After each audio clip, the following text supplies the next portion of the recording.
Tottenham transfer chiefs have reportedly reached an agreement to sign Atalanta attacker Ruslan Malinovskyi in January. The 29-year-old has bagged 23 goals and 23 assists in 111 Serie A appearances since moving to Italy from Genk in 2019. Spurs enjoyed their best ever start to a Premier League season after picking up 23 points from their first 10 matches. And earlier this week they booked their place in the last 16 of the Champions League after getting the better of Marseille. Manager Antonio Conte will be desperate for reinforcements in the new year, as he prepares his side for an assault on Premier League and Champions League silverware. And, according to Italian publication Il Giorno, Tottenham representatives are already moving for Malinovskyi and could pay almost £13 million to get their hands on him. Ukraine international Malinovskyi began his career in his homeland after progressing through the Shakhtar Donetsk academy. He moved on loan to Genk at the start of 2016,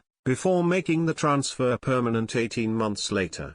And after impressing in Belgium, he moved to Italy. During his time with Atalanta, Malinovskyi has appeared in 18 Champions League matches and faced off with Manchester United in the competition last season. The ace was also part of the Ukraine squad that reached the quarter-finals of Euro 2020 last summer before bowing out to eventual runners-up England. Malinovskyi laid on an assist in the opening Serie A game of the season against Sampdoria and found the back of the net a week later against AC Milan. But despite his promising start to the campaign, he has only made Atalanta's starting team in 4 of their 12 matches this term. And with his contract set to expire next summer, he could well be keen to move on in January. Tottenham are third in the Premier League table and trail leaders Arsenal by 5 points. And at the end of last month, Conte addressed the January transfer window. "I think the club understand very well the importance of bringing in important players, good players, in January," the Italian said. "I'm not the person who has to explain this to my club. If you ask me in January what happens when we have to play many other games, we will have to try to do our best. We want to finish in the best possible way before the World Cup. My priority now is not January but to finish in the best possible way before the World Cup."